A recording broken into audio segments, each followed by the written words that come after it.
So this is my equation that I got from the previous video in standard form. And now I want to write it in vertex, and we got that earlier, which is 1 comma negative 4.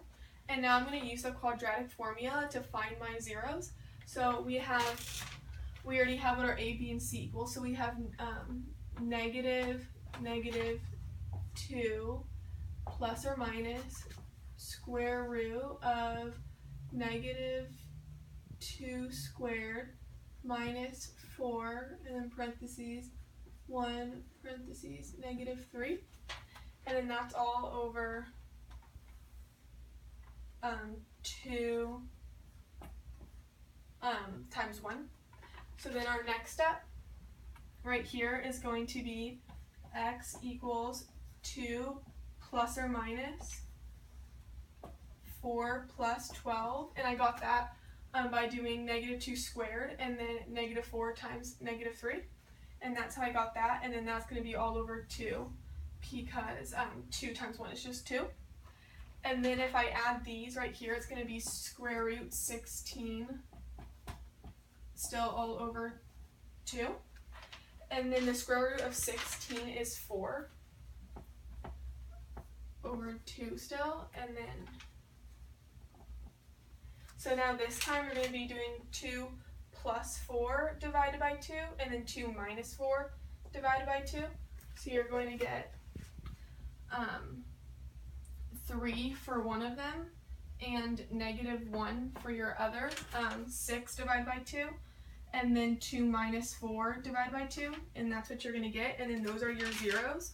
So you're going to get negative 1 comma 0 for one set, and then your other set is 3 comma 0.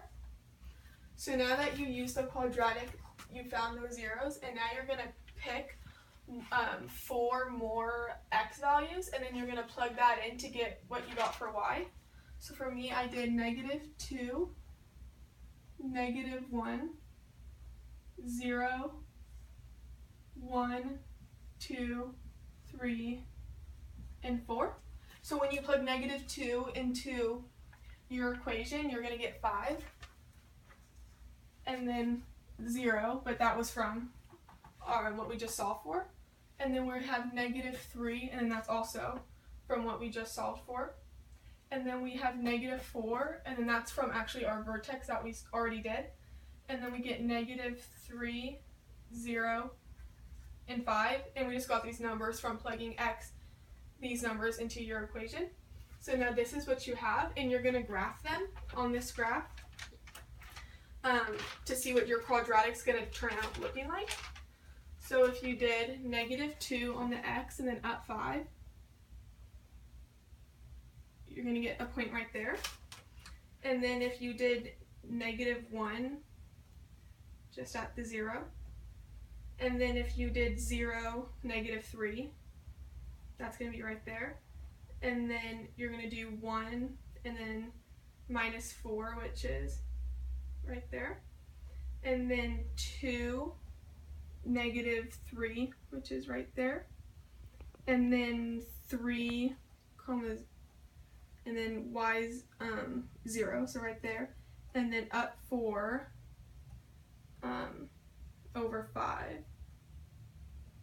So right here. So your quadratic is going to look like this, and from the points that we just found out.